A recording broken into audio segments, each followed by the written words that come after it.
Hi guys! Welcome back to my YouTube channel! Grabe, ang tagal ko walang upload. So, nung nakaraan ng last upload ko kaya ay yung mga short video lang muna kasi hindi ako makapag-upload sa pinanglang content dito sa YouTube. Dahil since na ang content ko before ay puro Hungary and yung mga dati ko naman followers at yung mga dati ko ng viewers alam na lumipat na po ko ng bansa. So, hindi na ako sa Hungary. Pero, mga kapatid, may ilang question pa rin akong kayang sagutin kasi yung ibang friends ko ay from Hungary and ayun, natatanong-tanong ko din naman mga kapatid. Alam nyo, actually hindi ko alam kung saan ako magpo-focus, kung sa black account ba, sa blue app, or dito sa may red app. Hindi ko alam talaga. Pero anyways, mag-upload na lang din ako para masagot ko yung mga katanungan nyo mga kapatid. So, unang-unang katanungan na laging mostly natatanong din sa baba dun sa comment section. So, nagbabasa po ako ng mga tinatanong yung mga mima, no? Pinaka-number one na laging natatanong, kung may narinig kayo electric pa nyo na mga mima. So, ayun, pinaka-number one na natatanong sa akin ay kung magkano daw ang rate sa Hungary. So, as of now, mga mima, hindi ko na alam kung magkano basic salary, pero kasi mga mima, nagbabago ang lay sa bawat lugar dito sa Europe every year. Isa sa mga nagbago ang lay ay sa Hungary. So, ngayon, mga mima, ang balita ko ay, ayun, kung dati pre-tax yung may tatlong anak, mga mima, ngayon ay hindi na siya pre-tax. So, included na siya sa binabawasan ng tax every month. So, kung tatanungin mo kung magkano yung sinasahod, alam ko natagdagan yung binabayaran tax nila every month kada sa sahod. So, mga mima, ang sabi ng mga friends ko, mas daw lumiit yung sahod. So, kung yung dati, tax yung may tatlong anak at saka yung bata pa, parang 23 pa baba at ang tax pa din. Pero ngayon, kinakaltasan na. So, what do you expect? Mas palit lang yung sahod nila ngayon and as of now mga mima, marami yung nagra-run away. Nagra-run away galing Hungary, Poland, papunta dito sa Spain. So, hindi ako magiging proud pero isa po ako doon mga mima. No? Kasi actually nag-resign ako kaya lang hindi nakaabot yung resignation paper ko. Kailangan ko ng kasi may trabaho na ako dapat lang. So, yun yung naging dahilan ko. Pero nagpaalam ako na magre-resign, mga mama. So, actually, ano pa rin siyang runaway kasi hindi siya naging legal na inano nila ako terminating or binigyan ng resignation paper. Pero ganun kasi yung naging senaryo ko. Usapan natin mga mima, kung bakit nga ba maraming nagra-run away. Galing Poland, galing Hungary, Czech Republic, papunta ng ibang bansa dito sa Europe. Isa na rin dito yung Spain, yung laging pinupuntahan ng mga nagra-run away, Hungary, Poland, tapos mga iba pang lugar, mga mima. Actually, mga pinupuntahan ng mga nagra-run away, Spain, Italy, France, ayan. Pero mostly kasi more on dito sa Spain, mga mima. Bakit? So, muna natin pag-usapan, bakit nga ba may nagra-run away? Di ba Europe na yan, mga mima? So, sa mga hindi po nakakaalam, hindi porket Europe ay Euro lahat ng pera. At hindi po porket Europe ang napuntahan mo, part ng ibang lugar dito sa Europe. Hindi porket nakapunta ka ng Europe, ibang part ng Europe dito, ay Euro yung pera at wala ko sinasahod. So, isa na nga dito sa mga bansang ito is Hungary, Poland, at saka Czech Republic. Pero sa Poland, alam ko, medyo maganda-ganda na yung pasahod pero hataw sa overtime mga mima, no? So, kailangan nyo humataw sa overtime para mas malaki yung sahod sa Poland. And, bakit nga ba sila nag-run away? So, tulad ko, isa sa mga naging dahilan ko noon ito kasi yung perspective ko bakit ako lumipat ng ibang bansa. Since nasa Hungary naman ako and given na rin na siya. Hindi ko kasi nakikita unang-unang naging rason ko, hindi nagpa-permanent resident kasi sa Hungary. So, magiging contractual lang, working visa lang yung magiging visa nyo. Hindi siya permanent visa na rin yung kailangan natin yung every 5 years, 3 years. Hindi siya ganon. So, sa yun sa dahilan. Pangalawa, is yung salary. So, mas maganda naman yung salary dito sa Spain. Mas competitive siya kasi sa Hungary. So, pangatlo, yung cost of living, medyo okay naman sila parehas. Kasi sa'yo na lang talaga kung paano mo siya babudgetin at kung paano ka mag-save every month. So, sa cost of living, pwede naman sa Hungary. Doon kasi mga mima, hindi ko naranasan maupahan ng bahay. So, yung sahod ko, actually yung nililinis ko nun is 35 to 45,000 sa Pilipinas na yun mga mima. Yung 45,000 na yun, hataw na kami sa office nun. So, hindi ko naranasan sumahod ng 50 plus doon sa dati kong company sa Hungary.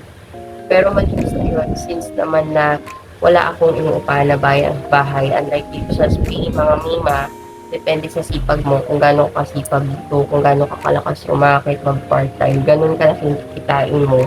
And minsan, yung pag-part-time mo, mga mima, nakukuha na kaagad yun yung yung pambayad mo, expenses mo in a month. Yan. So, depende. Ang labanan dito sa Spain, depende sa sipag mo at sa discarding mo sa trabaho. Yung discarding kumita ng pera. Ang pinaka number one reason ko, yung sa hindi sila nagpa-permanent resident, and sa pangalawa naman, yung sa salary talaga. So, kasi ang thinking ko nung nasa Europe na ako, bakit parang hindi pa ako mag-try ng ng ibang lugar na which is medyo malaki naman yung sahod and euro yung lang pera, currency ng pera kasi hindi po porket nasa Europe ka, di lahat ng part ng Europe dito is euro yung currency ng pera. So, tulad po ng Hungary, foreign ang pera nila kasi as of now, isa po ang Hungary sa mahirap na bansa dito sa Europe. So, medyo ganun yung silang magpasahod. Pero hindi po lahat ng company kasi meron po ibang company sa Europe na malaki naman din magpasahod. So, ang ma-i-advise ko lang kung kayo yung galing Pilipinas, magka-apply kayo papuntang Hungary, search nyo na lang po kung anong mga bansa yung malaking magpasahod sa Hungary para naman worth it yung pagpunta nyo and worth it yung magagastos nyo sa Pilipinas. Alam niyo ba mga mima, nung nakaraang buwan lang siya, maraming nagpuntang galing Hungary dito and Poland. So, bigla ang dami ng mga tao dito, bigla ang daming population. And hindi ko sila masisisip bakit mas pinipili nilang pumunta ng Spain. Kasi, mga mima, ang Spain ay isa sa para sa akin, isa sa pinakamagandang bansa dito sa Europe. Dahil hindi sila ganun katigil pagdating sa mga walang papel. Pwede ka mag-work kahit wala kang papel. And pag dumating 2 years to 3 years na dito ka nag-stay, pwede mo nang lakarin lahat ng papeles mo para maging legal resident ka na dito. Yun yung kagandahan sa Spain. Dahil kasi sa France, Italy, medyo mahirapan ka pang magkapapel. Sobrang hirap ng papel sa kanila mag-process ng papel. Hindi ko rin alam kung bakit kasi hindi naman ako nakapunta ng France. And hindi rin ako punta ng Italy, pero based on my friends, sa mga sinasabi nila. Tapos yung base yung mga nagpupunta dito na galing France, mahirap talaga magkapapil doon mga muna. Mas madali kung makapangasawa ka ng Pranses o Italy, ganyan, mga lokal doon. So, ganun yung magiging sistema. Like dito sa Spain, meron sila talagang law na after 2 years na nakapag-register ka dito sa kanilang munisipyo. Tawag dito, nakumpleto mo nga yung mga requirements na hinihingi nila, pwede mo lang lakarin yung papers mo para magkaroon ka ng ID or NID nila number dito. Parang gano'n. Parang kung sa atin sa Pilipinas. Ano nga yung natin? National ID. Kasi yung national ID ko hanggang ngayon hindi pa dumadating. Pero tagal na ako dito sa Europe. Wala pang dumadating national ID sa Pilipinas. Lang naman yung magiging cost o yun yung mga nagiging bakit maraming nagra-run away from Hungary and from Poland. So, hindi ko ito sinasabi sa inyo para ma-discourage kayo kung pupunta kayo sa mga part ng Europe na yon. I suggest umuwi kayo and maging stepping stone nyo lang sa mga muna. And huwag kayong magra-run away. Okay?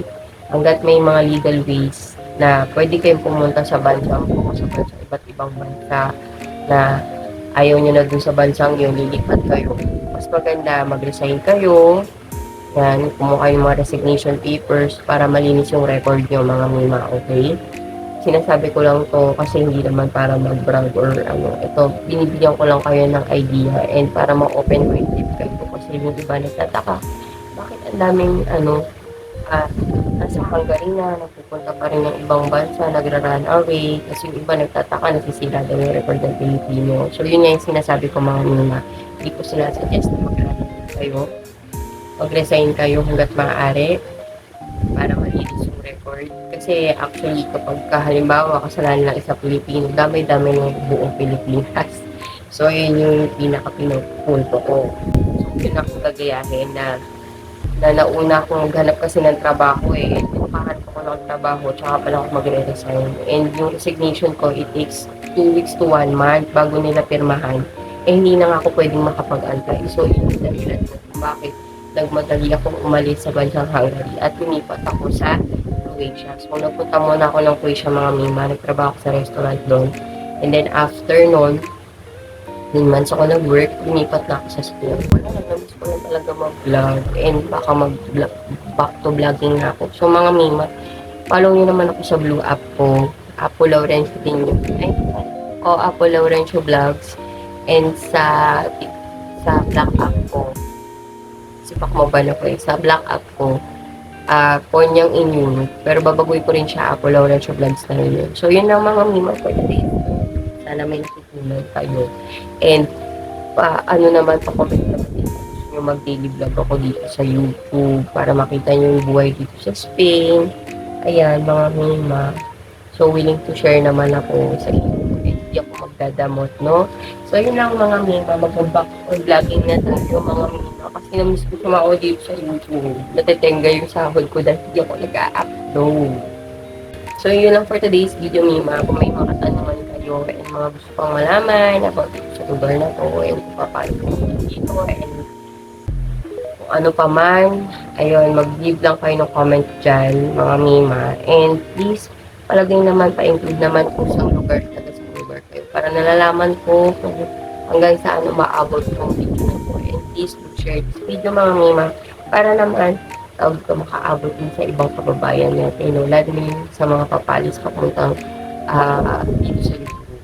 So, yun naman ni Mas Logan ng Vlog. I miss you all.